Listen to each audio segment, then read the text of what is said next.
semester 3 ini. Mungkin daripada teman-teman semua udah bingung ya, kenapa sih aku nggak pernah lagi membuat konten-konten mengenai tentang sastra. Nah, kali ini aku hadir kembali untuk memberikan pemahamanku, berbagi sharing kepada teman-teman semua mengenai tentang materi apresiasi puisi. Nah, sebelum itu aku ingin jelaskan mengenai tentang pengertian sastra. Sastra adalah kegiatan hasil kreatif manusia dalam mengungkapkan penghayatannya dalam bentuk penggunaan bahasa.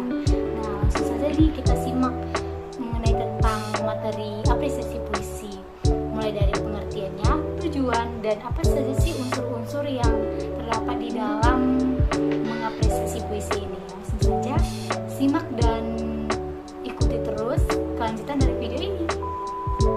Nah, yang pertama kita bahas mengenai tentang pengertian apresiasi menurut para ahli.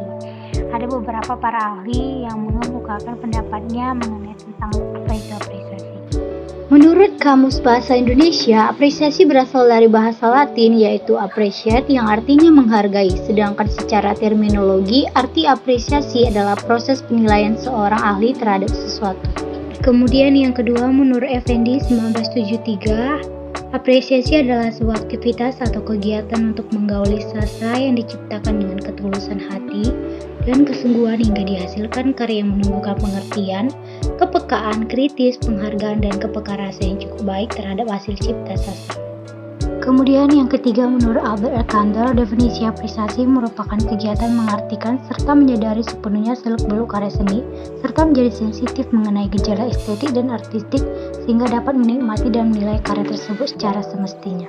Kemudian yang terakhir menurut Jared mendefinisikan apresiasi adalah perhatian seseorang terhadap sesuatu yang bisa berupa ketertarikan, kesenangan, dan pemanfaatan terhadap sesuatu tersebut.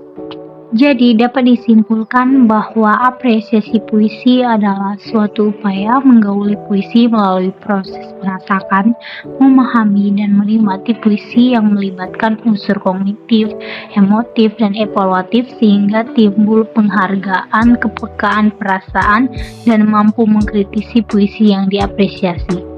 Kemudian, apa sih tujuan dari apresiasi puisi itu? Yang pertama, memberi penghargaan positif kepada sastrawan dan seniman. Yang kedua, mengembangkan nilai estetika dari karya seni dan karya sastra.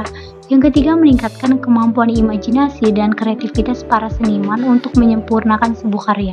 Yang keempat, memberi semangat agar seniman terus berkarya. Yang kelima, memperbaiki karya agar menjadi lebih baik, mendukung atau menghargai karya. Yang keenam, menjelaskan kepada publik bahwa karya tersebut layak dikonsumsi atau tidak. Yang terakhir, memberi masukan kepada seniman dan sastrawan. Menurut Square dan Taba, dalam mengapresiasi puisi terdapat dua unsur yang dilibatkan dalam proses apresiasi puisi, antara lain seperti aspek kognitif, emotif, dan evaluatif. Nah, apa saja sih pengertian dari ketiga aspek ini? Terus ikutin videonya. Nah, aspek yang pertama, kognitif. Aspek kognitif ini melibatkan intelek pembaca dalam memahami unsur-unsur kesastraan yang bersifat objektif. Kemudian, aspek emotif, keterlibatan unsur emosi pembaca dalam upaya menghayati unsur-unsur keindahan dalam teks. Yang terakhir, ada aspek evaluatif, yaitu penilaian yang dilakukan terhadap karya sastra yang diamati. Kemudian dalam mengapresiasi puisi terdapat beberapa tingkatan-tingkatan yang perlu diperhatikan menurut Wardani. Yang pertama ada tingkatan menggemari, tingkatan menikmati, tingkatan mereaksi, dan yang terakhir tingkatan produktif. Langsung aja kita bahas dari keempat tingkatan tersebut menurut Wardani. Yang pertama ada tingkat menggemari, ditandai oleh ada rasa tertarik kepada buku-buku sastra serta keinginan membaca dengan sungguh-sungguh. Anak melakukan kegiatan clipping sastra secara rapi atau membuat koleksi pustaka mini tentang karya sastra. Kemudian yang kedua yaitu tingkatan menikmati. Tingkatan menikmati yaitu mulai dapat menikmati cipta sastra karena mulai tumbuh pengertian. Anak dapat merasakan nilai estetis saat membaca puisi anak-anak atau mendengarkan deklamasi puisi atau prosa anak-anak atau menonton drama anak-anak. Kemudian tingkatan mereaksi. Tingkatan mereaksi yaitu mulai ada keinginan untuk menyatakan pendapat tentang cipta sastra yang dinikmati, misalnya menulis sebuah resensi atau berdebat dalam suatu diskusi sastra secara sederhana.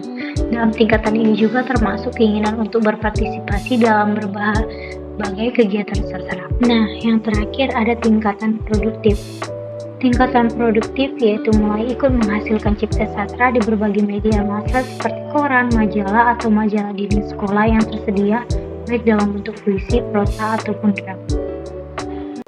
Sekian yang boleh dapat saya sampaikan, semoga dapat bermanfaat. Sampai jumpa di next konten. Jangan lupa like, comment, subscribe, dan share sebanyak-banyaknya. Terima kasih.